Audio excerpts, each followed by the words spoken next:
Good evening, ladies and gentlemen. I'm Dalton the Hopkins here, live at Daytona International Speedway. I'm flanked to my right by the one and only Steven Stumpf, and it's been a long day here on it's a late Saturday, actually it's Sunday morning now. It's like 12:30, 1 a.m. now, and we still got some writing to do. But we just got done with the Coke Zero Sugar 400, the NASCAR Cup Series regular season finale right before the playoffs, and we've got a lot to talk about. So let's dive on in. Let's just dive right on in. Let's go. Let's go, because we're going to be here in a minute talking about this stuff. Let's talk about the beginning of the race. A lot of maybe the most eventful first stage at Daytona, and it feels like maybe in the next gen era in a hot minute. 3 cautions, one of which takes out multiple cars, multiple drivers that needed to get a win to get themselves into the playoffs. I mean, we talked to the Care Center. Some of the notable things, some of the notable guys that got taken out in that first wreck, Steven. Alex Bowman. And before we get into the other guys, I'll mention that Tyler Reddick and Alex Bowman were racing each other on points to get the final spot in case there was a new winner. And it looked like it was going to be Reddick's in trouble at first because he wrecked in one of those first cautions on lap 19. They were able to continue, but then Bowman who was further back in points, he got caught up in that second big one, which was kind of triggered by everyone kind of going 4 wide and not realizing it.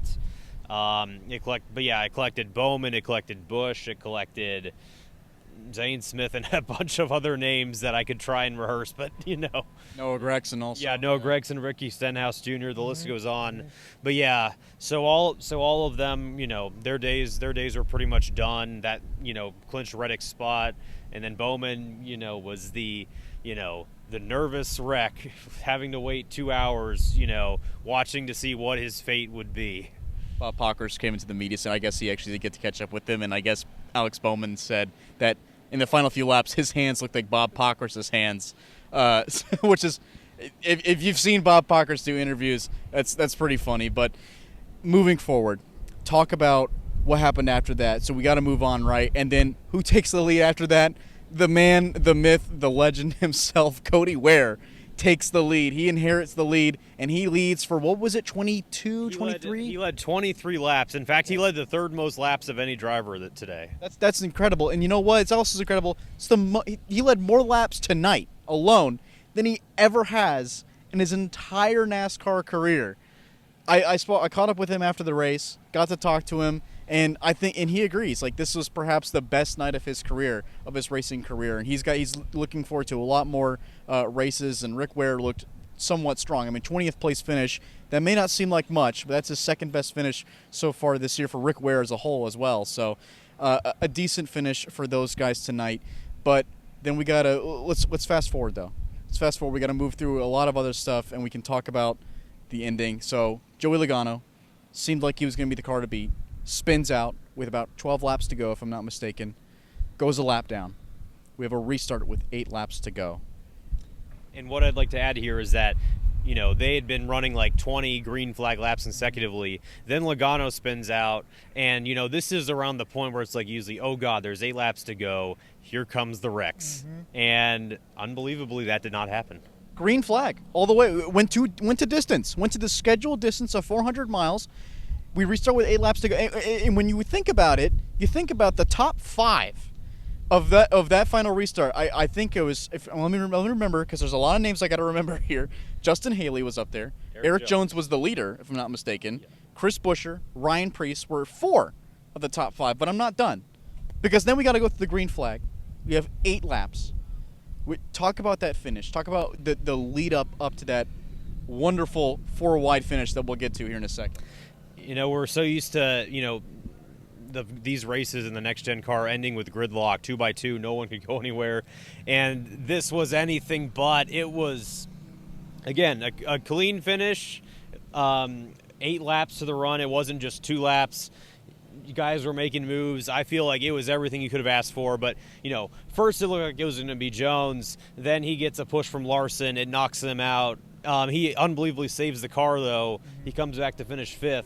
Then it's Ryan Preece and Justin Haley. Then, Ryan Preece gets shuffled out of the pack by Kyle Larson and Chase Elliott. And if you remember, Kyle Larson, Chase Elliott, they're trying to win themselves because they want to be that repeat winner so that their teammate Bowman can make it in while he's watching on the sidelines. But then the lead goes to Haley. Then Cole Custer comes out of nowhere on the final lap. Haley blocks Custer all the way down the yellow line, the backstretch. That allows Daniel Suarez and Ryan Blaney to enter the picture. And and then it's out of turn 4, it's everyone going it's 4 wide going to the line, and just at the last moment, Blaney sneaks in there to win by just over 3/100ths of a second, and he went from 13th to 1st in 2 laps. Ryan Blaney was the only car in the top 5 that wasn't in a that finished in the top 5 that wasn't in a must-win situation, and then Alex Bowman is in his hauler because he had to wait. He didn't leave just yet. He's in his hauler waiting for the race to end, and he's so nervous. And I think he was quoted as saying that he owes Ryan Blaney 7 million beers. That is correct. I mean, honestly, if I was in his shoes, I'd probably give him 9 million. Alex Bowman gets in on points just barely by literally feet. That's what we're talking about here, the margin of victory. So Alex Bowman gets in, Tyler Reddick gets in. Guys like Ryan Preece, Chris Busch, all of RFK don't get in. Is there anybody that surprises you that is not in the playoffs, Steven? I think all of RFK. I think, Buescher's the first guy out on points, and I think Preece is the second guy out on points. And, and after Brad's disaster start, he really came on strong in the summer.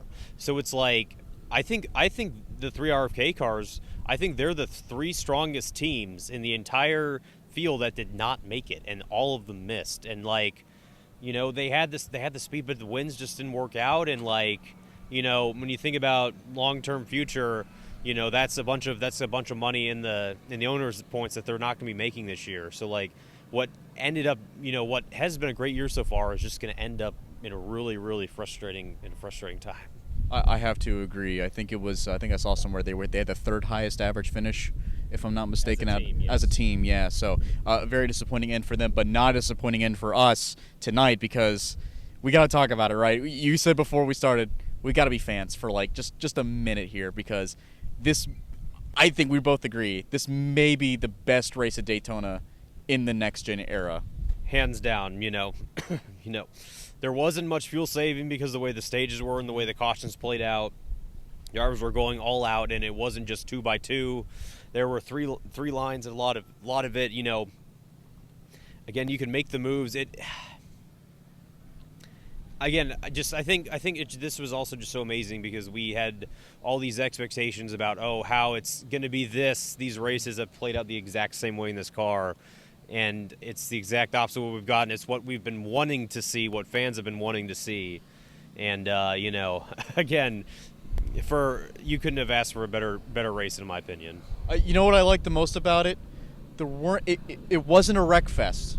We got about two big crashes, in my opinion, and the ending wasn't just this overtime slog fest. It wasn't 20 laps of just caution flags and three overtime restarts. It was an honest to God race. What I've noticed a lot of times in these super speedways is if it's a wreck fest early, it ends up being pretty clean by the end. And sometimes it's exciting, sometimes it's not, but today was really exciting. Generally though, if the field runs clean the entire time, that's when the mistakes start happening. And again, Logano spin really could have set off it being a race of survival, but it just ended up being a great scrap to the finish with just the entire field in play to win this. Guys like Ryan Blaney going from 13th to 1st in just 2 laps. Just a legendary performance for him, but also, just a wonderful, wonderful race at the end there, and everybody was able to mostly keep it clean. 2 cars spun afterward, but they didn't hit anything, so it's okay. We can discount that. So I guess that's it. The playoffs have begun. The playoffs are underway. We're going to go to Darlington next week, and we're going to get to see the beginning So stay tuned. We got some working on some articles tonight. Our night's not quite done. We got to work on some articles tonight. You're going to be working on the on we'll watch talk about it. Yeah, on Reddick and Bowman, and how both of their nights looked like they were headed towards disaster, and Bowman's was headed for disaster pretty much until the final 3 seconds when Blaney just found his way to the front. And then I'll be working on some of those guys that we just mentioned in the must-win situations, and I think I've written down maybe about 6 names, and I'm still not done. There are just so many guys that looked like they had a chance to win tonight. But that's all for now, though. So you can stay tuned. Check out frontstretch.com. Check out those stories and much more. We got a lot more content coming on from our wonderful writers back home. And then we got some more content next week at Darlington Raceway. And thanks for tuning in. Thanks for checking in and watching our coverage for this weekend. Stay tuned for next week as we get ready for the 2025 Cup Series playoffs.